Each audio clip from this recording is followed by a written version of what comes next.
Okay, so welcome to the deep dive. We are diving into something pretty fundamental today, and that is how do kids get good at things? Thinking about those cognitive skills, numerical abilities. We've got a whole bunch of studies, different ideas, that we're going to kind of unpack, and they provide us with some pretty fascinating, sometimes kind of surprising perspectives on, this whole process of how competence develops. So what we want to do at this deep dive is to cut through all of the sort of theoretical stuff, get to the heart of these different explanations, and hopefully you walk away from this with a much clearer picture of how children learn and grow. You're busy, so we're not going to get bogged down in the weeds. We're going to extract just the key insights, the stuff that really matters, okay? So one of the big names that we always hear when we're talking about how children think is Piaget. Right, Piaget's theory. He suggests that children are building their thinking abilities in a step-by-step fashion. And these steps are not just, isolated bits of knowledge, but they're organized into systems. Um, he actually had a term for it. It was structures d'ensemble. Fancy. Yeah, and think of it like the foundation of a house. Mhm. You've got to have a certain level of strength in that foundation in order for the rest of the house to be strong.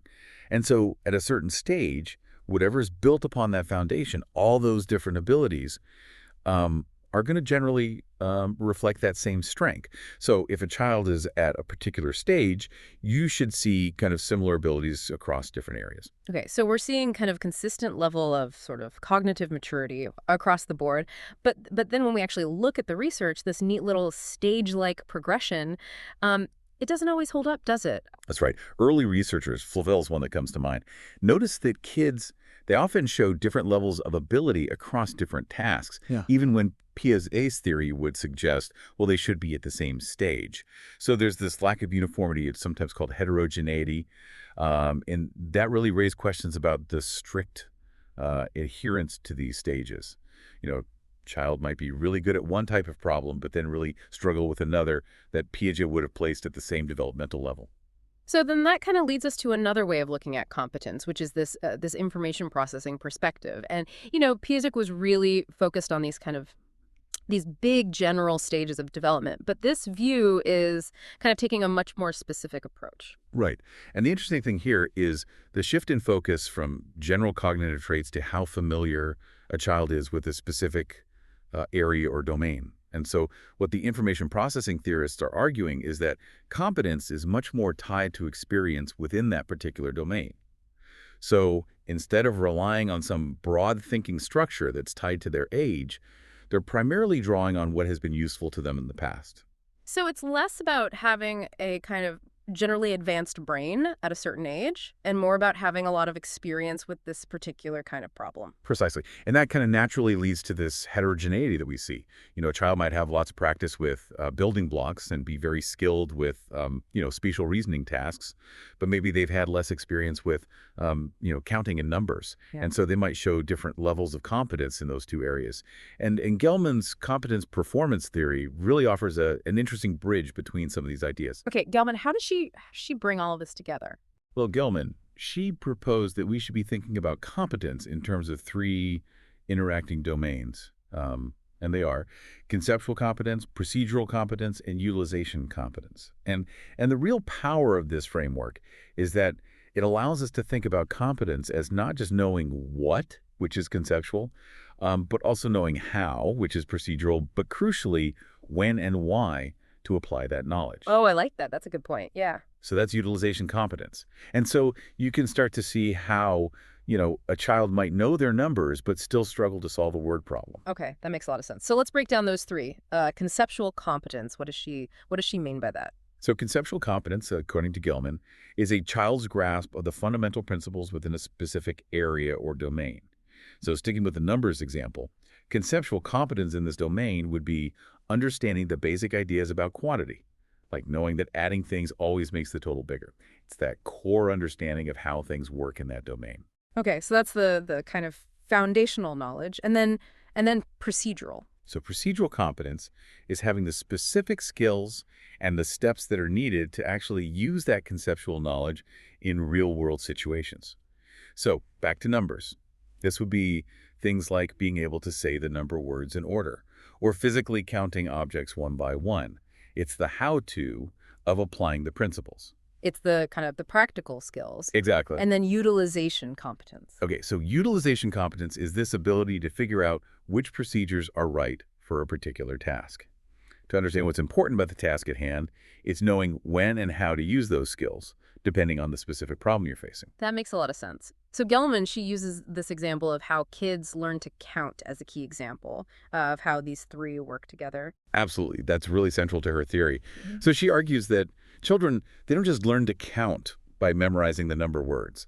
Instead, they actually come with some kind of built-in understanding of what numbers are, a kind of an initial um, conceptual competence for numbers. Oh, interesting. A built-in understanding. Like what? So two key principles that she emphasizes are one-to-one correspondence, which is the understanding that you should count each item in a set exactly once, Hmm.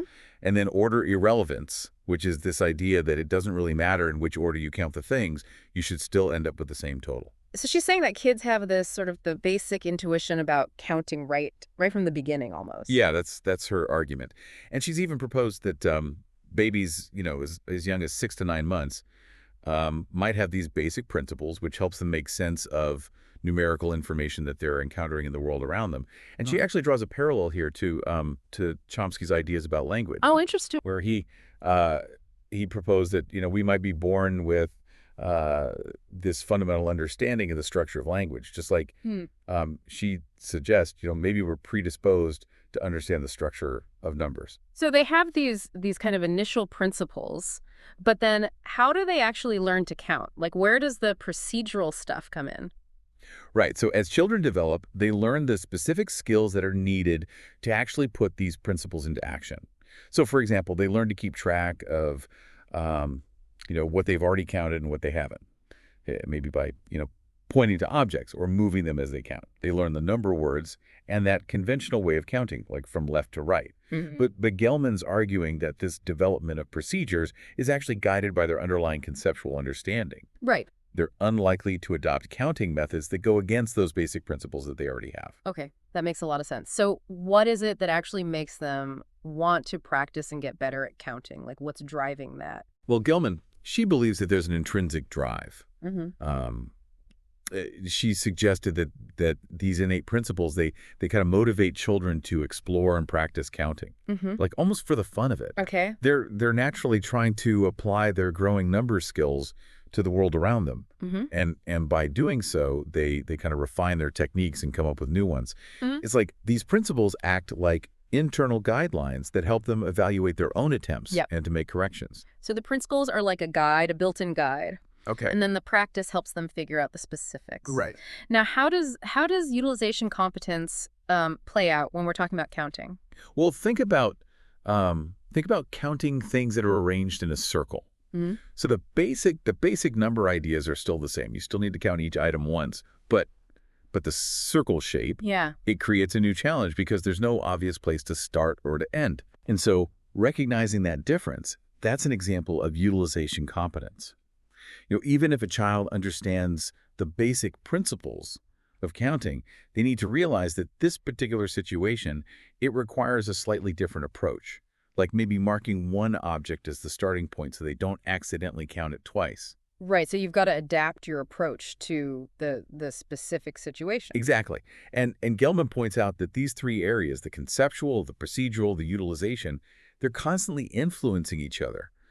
As kids get more experience, they get better at the how-to, the when-to of counting. And this can actually deepen their understanding of the underlying numerical principles. For instance, learning the standard left-to-right way of counting, that can eventually lead to understanding that numbers also represent position in a sequence. So this idea of first, second, third, which we call ordinality. And so it's not just the principles leading to skills. The skills themselves can kind of feedback and enhance the understanding of the principles. Yeah, that's a really, really important point. It's not a one-way street. And Gelman, when she was thinking about this, she did actually consider the social side of things. She did. She included, knowledge of social interaction, like how conversations work as part of that utilization competence. And she realized that, even small changes in how an experiment is set up or how instructions are given, those things can really affect how a child performs. Mm. And that becomes particularly relevant when we start looking at the work of people who disagree with her, like Siegler. Ah, yes, Siegler, right. So Man. Siegler, he's offering a different perspective on how we learn about numbers, and it's often talked about as this skills first versus principles first debate. Exactly. So Siegler's information processing view, it offers a different account of how we develop knowledge, including numerical competence. So he sees learning as this process of increasingly understanding the features of the world. And we represent those features mentally in terms of rules. And as we develop, we acquire more complex and effective rules, and we kind of organize them into better systems. So how do we learn these rules, according to Siegler? So Siegler, he emphasizes something called induction. And this is where, he believes that children learn by being exposed to, relevant information and then figuring out the underlying rules from those experiences. So you can think about like a child who touches a hot stove, if they do that a few times and it always burns them, they induce the rule that stoves are hot. Makes sense. So intellectual development, in his view, is this gradual process of, moving from less complete understandings to a better grasp of, how the world works. Okay, so he also talks about this thing called encoding, right? What's that? So encoding for Siegler, this is the process of how children take in information and how they create a mental picture, a mental representation of it. And he argues that younger children, they might not be able to notice or process as much relevant information as older children. And so over time, they get better at picking out the important details. So they kind of create a mental representation of what's going on, and that's what he calls encoding. Exactly. How do those encoding skills get better? So he suggests two main ways. One is through instruction from others, where adults, point out what's important. And then, as a child's memory improves, they can hold and work with more information at once. So it's partly driven by increases in memory capacity. Okay, makes sense. So the research we're looking at, it also mentions some criticisms of Siegler's ideas. What are some of those criticisms? One key critique is that it kind of portrays the child as being a little bit passive in their own learning. Yeah. In order to learn, they largely have to wait for the right information to come their way. Yeah. The world is full of all sorts of things happening. And in Siegler's theory, it doesn't fully explain why children pay attention to some things and not others. Right. Some philosophers have pointed out that there are other kind of logical problems with the idea that, you can just derive general rules purely from specific observations. You need something more. Whereas Gelman's theory really highlights the child's active role in, seeking out and understanding the world. But, the source that we're looking at, it does note that Siegler makes a good point about adults helping kids notice the important things. Right, absolutely. So while Gelman focuses on the child's internal principles, Siegler reminds us that adults play this really crucial role in guiding a child's attention to what really matters. But the source does suggest that Siegler's theory could go deeper into how parents and teachers actually do this. Right. And that's something that we're going to be exploring as we continue. So when we specifically talk about, learning to count, what's Siegler's take on that?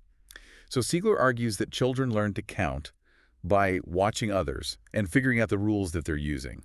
So they kind of, they start by copying the counting methods that they see and then gradually figure out which parts of that behavior are essential and which parts are, maybe just habits.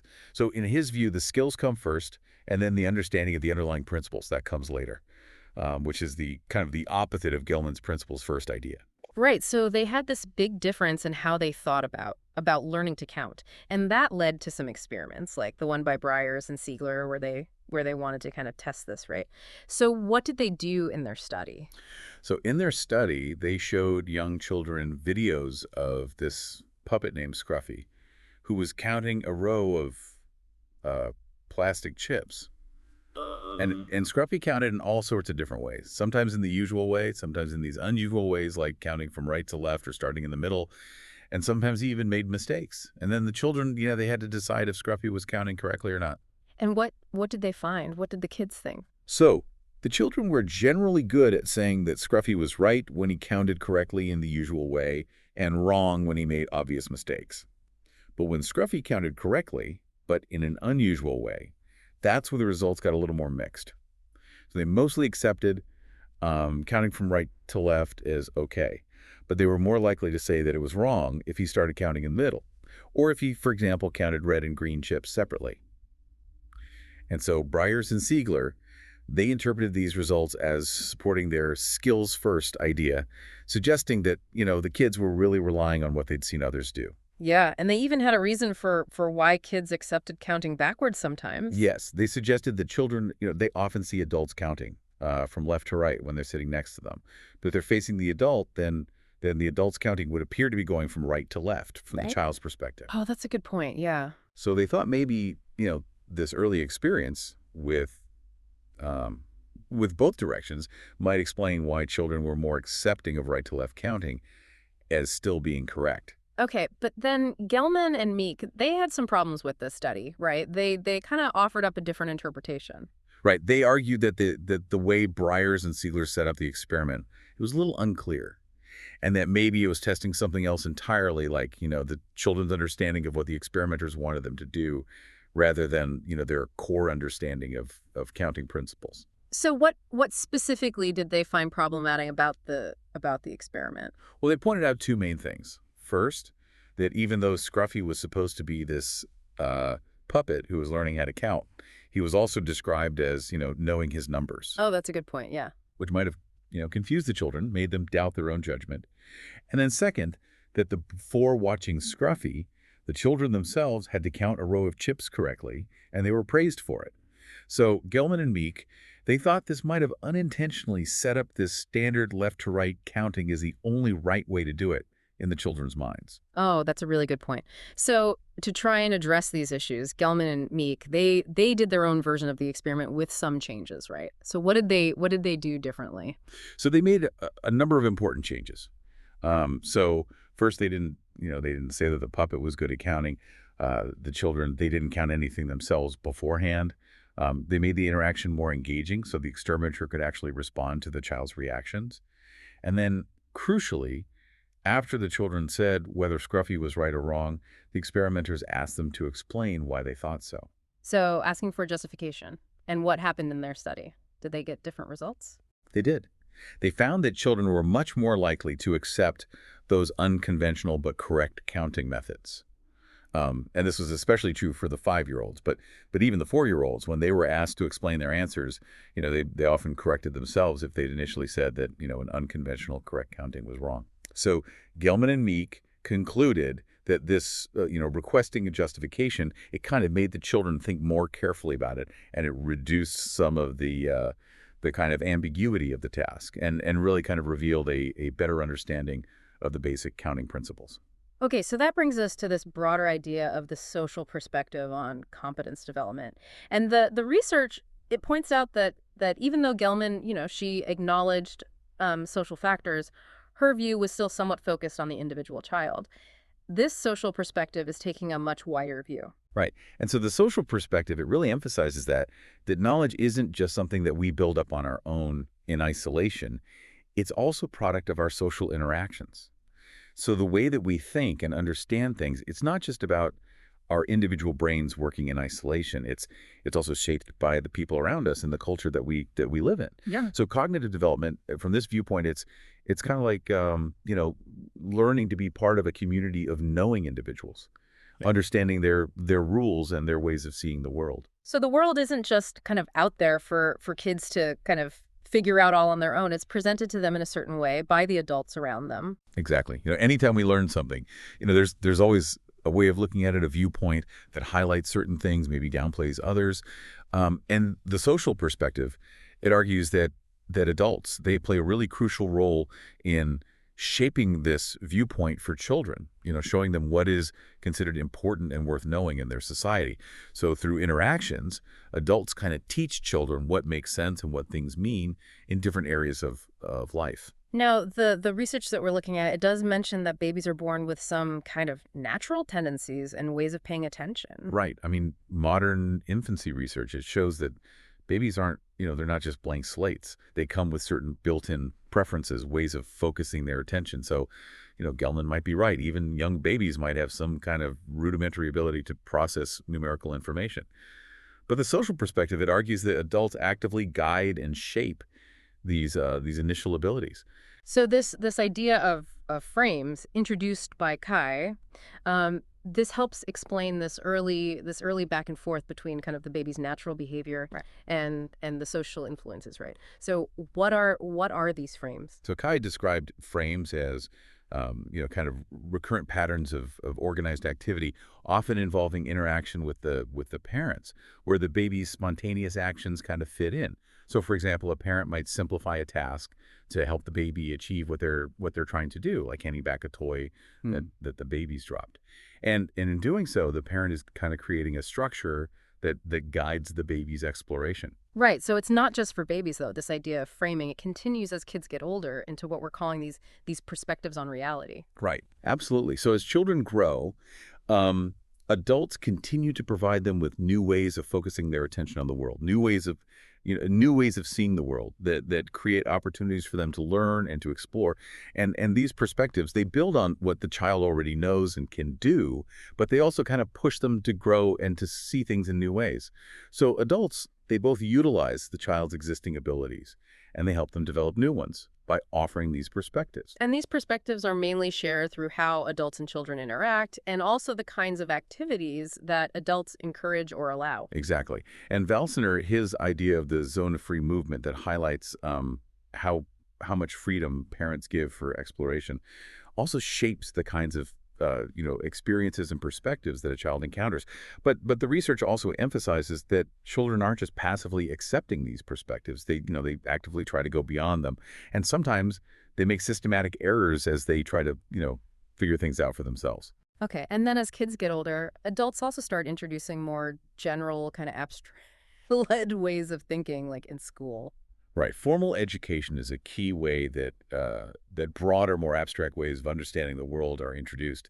And then the social perspective would suggest that when it comes to numbers, young children's understanding, it's likely very specific to the situations that they've encountered, rather than based on fully formed general principles right from the start, like Gellman proposes.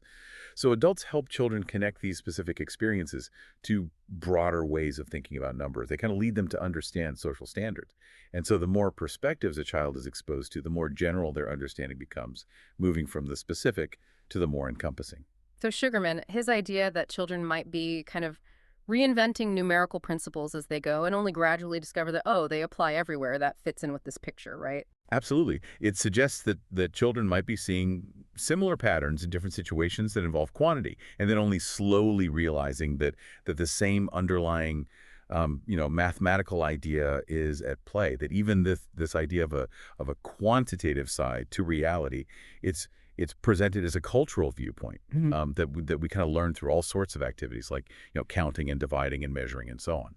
So the research then looks at, exactly how these perspectives get established in interactions, drawing on the work of Virch and Light. Right. So Virch, he was drawing on Vygotsky's ideas. He really focused on how we internalize social ways of thinking.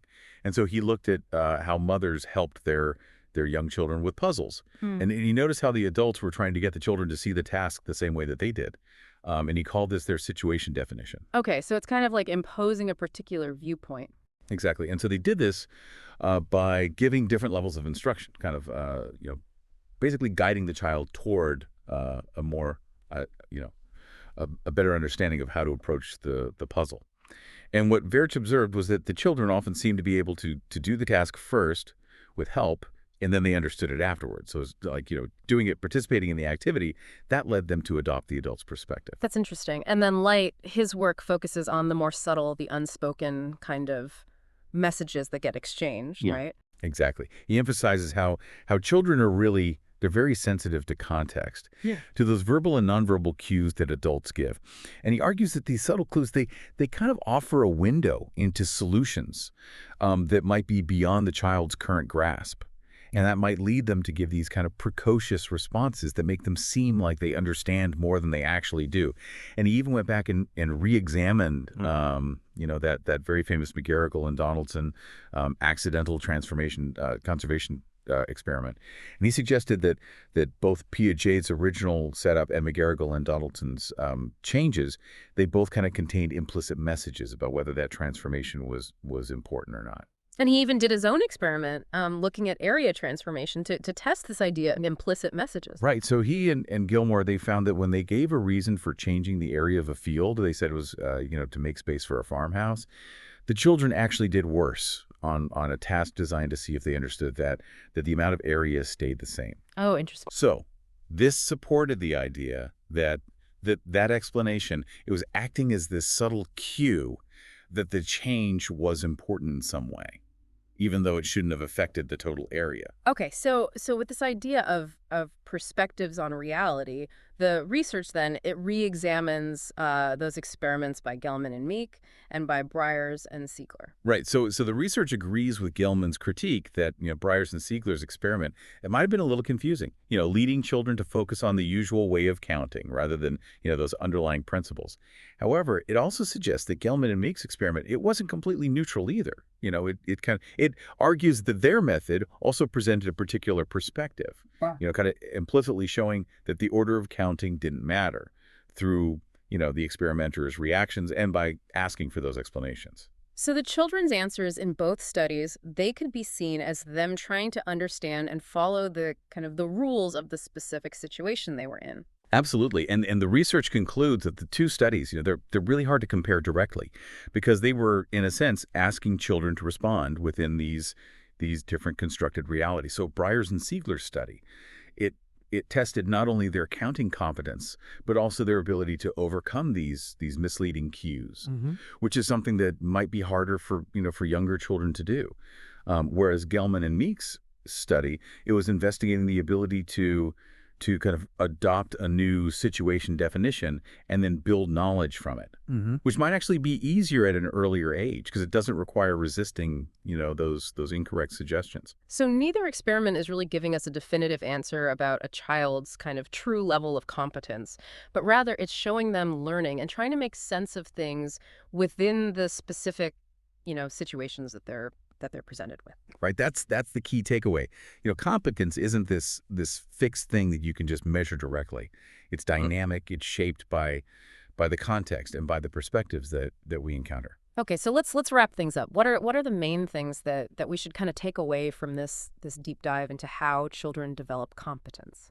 I think the central idea is that becoming competent is a complex process, and it involves both the child's own developing thinking skills and the social world that they're learning in. So, different theories like Piaget's stages, the information processing approach, Gelman's ideas about different kinds of competence, these all provide valuable insights, but they focus on different parts of this process. And this idea of perspectives on reality, that really highlights how important adults are in shaping how they understand things and how they approach learning. Absolutely. Adults aren't just, passing on facts. They're providing these frameworks for how to see and understand the world. And Mhm. and that social shaping is really fundamental to how children develop competence in all sorts of areas. So for you, the listener who wanted to get a good grasp on all of this quickly, hopefully, this look at these different viewpoints has given you a much richer, more complete picture of how competence develops, moving beyond kind of, simplistic notions that, oh, we're just born smart or we learn everything on our own. Absolutely. Understanding these different ways of thinking about learning can really give you a deeper appreciation for the complexities of child development. So here's something to think about. How have the perspectives presented to you throughout your life, how have they shaped, the things that you're good at and how you see the world? How might being more aware of those underlying perspectives influence, how you learn new things and how you interact with others? It's a really interesting question to consider, and we encourage you to explore, some of the research that we've touched on today, and to think about, the implications for how we educate and how we interact with children. Awesome. Well, thanks for taking this deep dive with us. We'll catch you next time.